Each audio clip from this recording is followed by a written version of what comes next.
It's the land of the Pilgrims and the perfect storm. Massachusetts. No other state has played such an important role in America's history.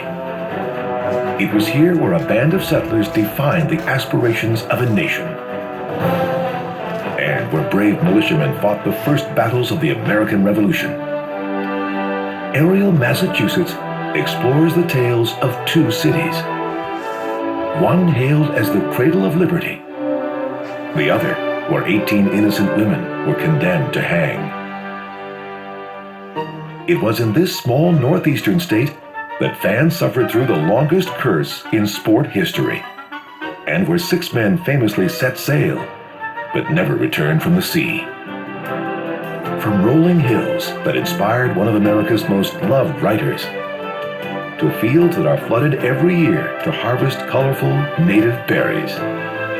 This is Massachusetts, the heart of New England.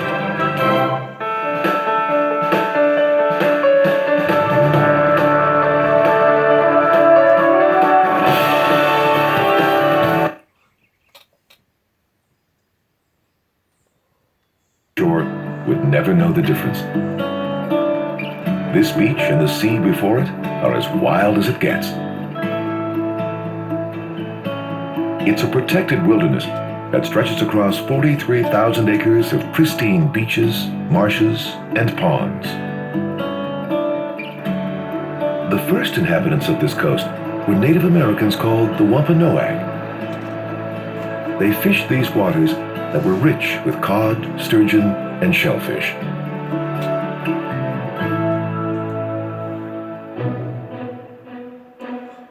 On November 11, 1620, a ship called the Mayflower rounded the tip of Cape Cod. On board were 102 passengers, pilgrims, servants, crew, and other laborers, all joined together to start an English colony in the New World. They first anchored here in what's now Provincetown Harbor. Today, Provincetown is a lively seaport. Its stunning views of the Atlantic have made it a haven for artists. But the Pilgrims saw this coast with a different eye. One of the Mayflower's passengers, William Bradford, who went on to become governor of the new colony, described the coast as a hideous and desolate wilderness. Ultimately, the Pilgrims didn't settle in Provincetown. They chose instead a more sheltered location just across Cape Cod Bay, and named it Plymouth, after the English port from which they had departed 66 days earlier. A replica of the Mayflower lies in Plymouth Harbor and provides a glimpse of the cramped conditions on board for these 102 eager souls who traveled with their animals, tools, and weapons. Before heading to shore, the Pilgrims decided to establish new laws for their colony. All 41 men aboard stood on the ship's deck and signed a contract that's known as the Mayflower Compact. That contract is honored here at Plymouth's National Monument to the Forefathers. On the main pedestal stands the 36-foot-tall statue of Faith pointing towards the heavens. Seated below her are 4 figures representing the key principles of the Mayflower Compact: freedom, morality, law, and education.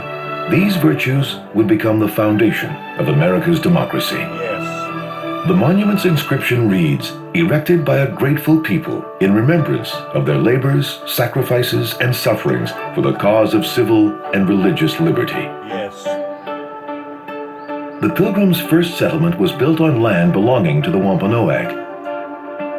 It's possible to imagine life in this early colony here on the Plymouth Plantation, a painstakingly researched recreation of the colonists' first village.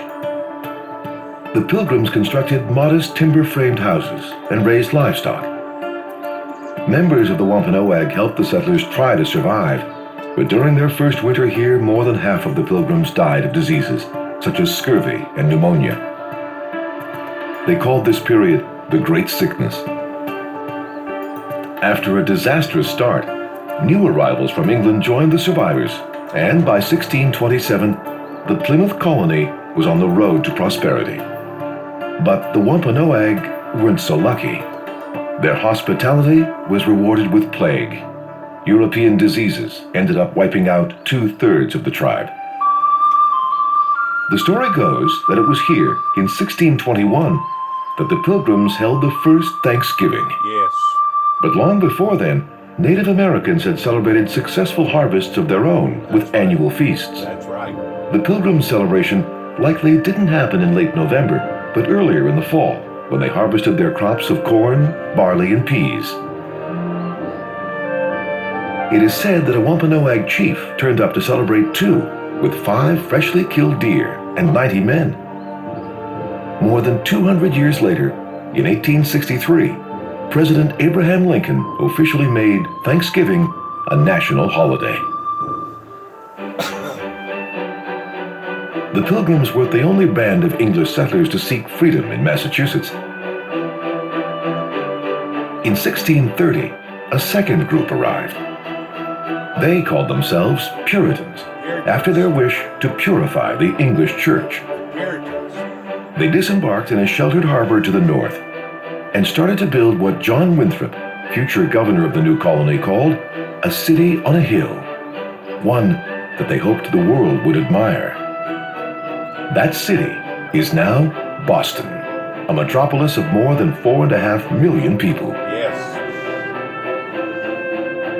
Just as it was for the Pilgrims, education was a guiding principle for Boston's founders. Just 5 years after the Puritans arrived, they established Boston Latin School. It is now the oldest public school in America and among the best high schools in the country. 4 presidents of Harvard are among its graduates, along with 4 governors of Massachusetts and 4 of the 56 signers of the Declaration of Independence, including John Hancock and Samuel Adams. But it's the institutions of higher learning in and around Boston that are best known. America's oldest university lies just across the Charles River in Cambridge. Harvard University dates from 1636, just 15 years after the Pilgrims landed. It was founded when English pastor John Harvard left half his wealth and a private library of 400 books to start a college. Those 400 books have grown to over 15 million, giving Harvard the largest academic library in the world. One of Harvard's most famous former students is actor Matt Damon, who was also raised right here in Cambridge. Damon never graduated from Harvard. His breakthrough film, Good Will Hunting, was shot on the campus of nearby Massachusetts Institute of Technology. In the film, Damon plays a math prodigy who worked here on the MIT campus as a janitor. MIT has been one of the world's premier research institutions ever since it was founded in 1861 and holds nearly 1,000 patents.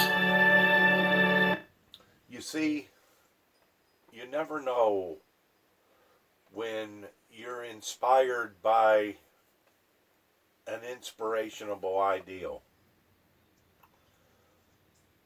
how far that will go.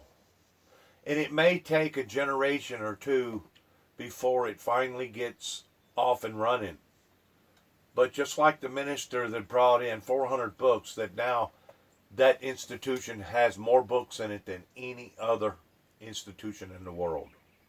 Who would have thought way, way, way back then that what his works was doing would have evolved and resonated into what it is today? Never think that your works or your endeavors are in vain. Always be high-minded in understanding for the betterment of the good. We have to strive towards greatness, regardless whether we're small, regardless whether we're poor, regardless whether we're uneducated. We have to strive towards greatness for the betterment of the good. No matter who you are, especially those who have made America such of a premier golden place to live. But one of the greatest inventions of all time was developed by a professor at nearby Boston University, just across the Charles River. In the 1870s, when Alexander Graham Bell was a professor of vocal physiology, the BU campus was just a fraction of the size it is today. In his spare time, Bell tinkered at home and in a small rented lab, developing devices for the hearing impaired. In 1871, he finished work on what he called the electrical speech machine, better known today as the telephone. That was shortly after the Civil War.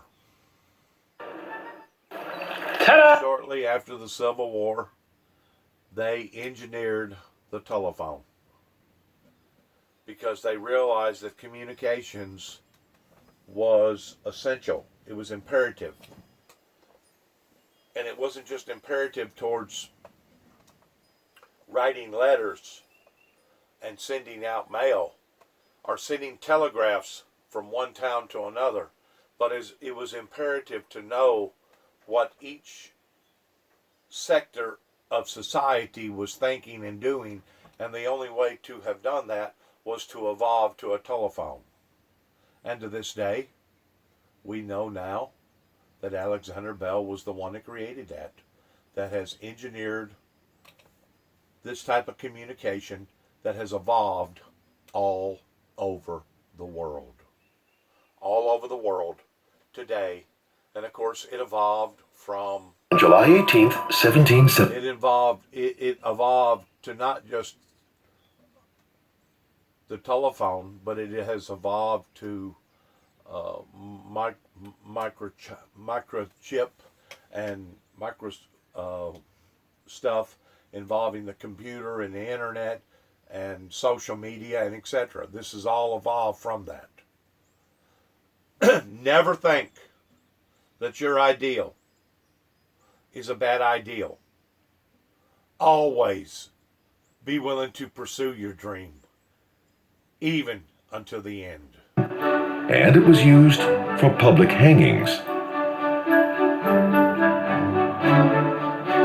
Further down the trail is the old State House. Now surrounded by modern office buildings, this 1713 structure is Boston's oldest remaining public building. It was here, on July 18, 1776, that the Declaration of Independence was read from the building's balcony. It was the first public reading of the document in the city that had sown the seeds of America's freedom.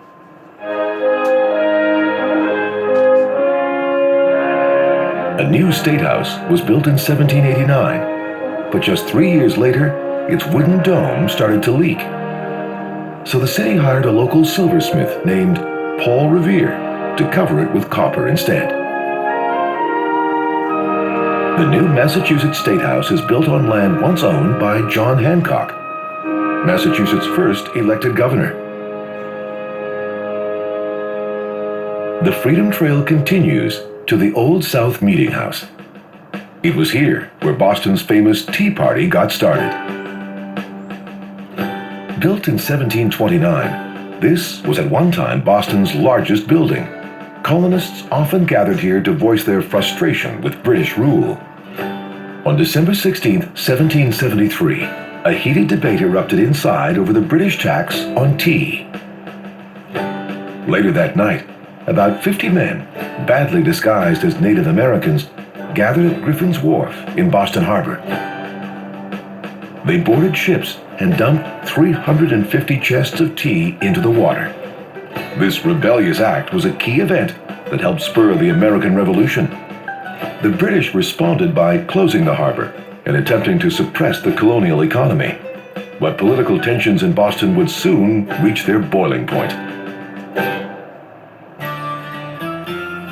Boston's Freedom Trail continues north across the Charles River to the USS Constitution, the oldest warship in the world that is still on active duty. At the end of the 18th century, Boston Harbor bustled with cargo ships from around the world. But pirates off the coast of Africa were a constant threat to these vessels and their crews, just as they can be to freighters today. Built in 1798 in a Boston shipyard, the Constitution was able to outfight vessels its own size and outrun even larger ones. In a battle during the War of 1812, British cannonballs bounced off its thick oak hull, giving the Constitution its nickname, Old Ironsides. Nearby lies a modern ship with a colorful past. It wasn't pirates that threatened this destroyer, but kamikaze pilots. The 2,000-ton USS Cassin Young first set out in combat in 1944. With its torpedoes, depth charges, and anti-aircraft guns, it was built to play an important role in the naval offensive against the Japanese. On July 30th, 1945, a kamikaze pilot crashed into the destroyer near its main smokestack. An explosion killed 22 men and nearly crippled the vessel. But the Cassin Young and its crew made it safely back to the U.S. The ship was finally decommissioned in 1974.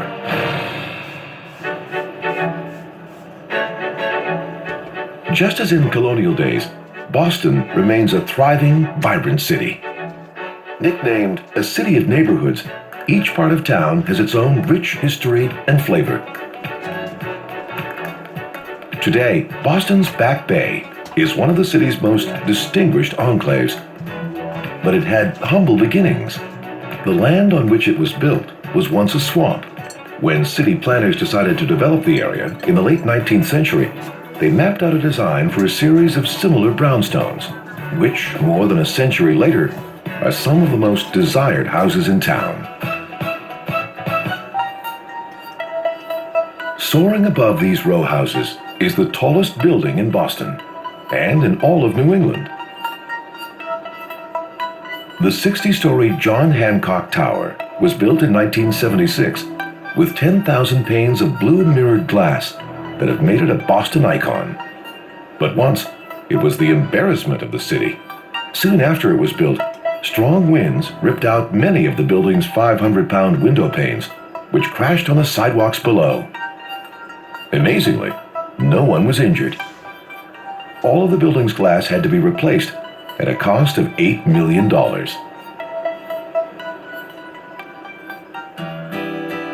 When Irish immigrants arrived in Boston in the early 19th century, many settled here in a South Boston working-class neighborhood known as Southie. Jutting out into Dorchester Bay, it was also the heart of the city's shipping industry. By the 1950s, it had fallen on hard times, but since then, it's had a renaissance. Thanks to the neighborhood's proximity to downtown, its old 3-story wooden houses have become highly sought after. And the movies Good Will Hunting and The Departed, which were shot here, have helped put Southie on the map. Guarding the harbor is Southie's Castle Island. There's been a fort on this site since 1634. Today, Fort Independence still stands. Built between 1834 and 1851, it's the 8th fort to occupy this spot. Although forts here were used during the Civil War and both World Wars, they saw little action. And Fort Independence is best remembered today for its literary association. A local legend says that in 1817, after a duel, a lieutenant here named Gustavus Drane was locked up in a vault to perish. 10 years later, Edgar Allan Poe was stationed at the fort. Locals like to think that Drane's story was the inspiration for Poe's strikingly similar tale, The Cask of Amontillado.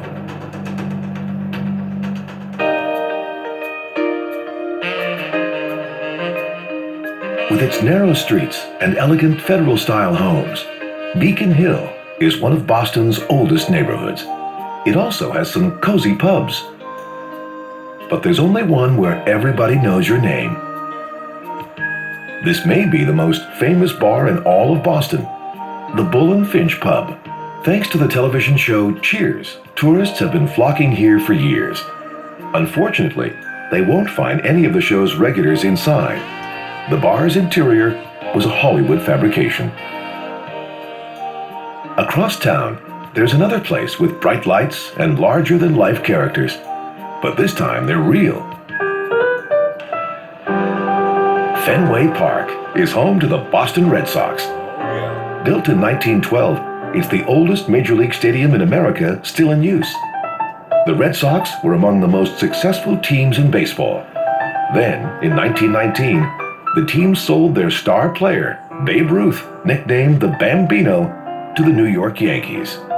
The Sox then entered the longest shutout in professional baseball, 86 years without a World Series win. The losing streak was known as the Curse of the Bambino. The curse wasn't removed until 2004, when the Red Sox finally won the World Series. I wanted my... That'll be all for today in regard to part of our history here in America. Never think that one's ideal pertaining to an adventurous moment is in vain. Always feel enlightened to want to help society in our ideals and in our dreams, because this is what makes America great. Once more, we want to thank you for being a part of the Windmill Ministries programs that we put out, and thank you for allowing for us to be a part of your lives in these adventurous moments in 2020, coming into Memorial Day weekend. We want to always thank those who have sacrificed so much in paying the ultimate sacrifice, and for those who possibly may in the future. Good luck to all of us, and as we say, Shalom.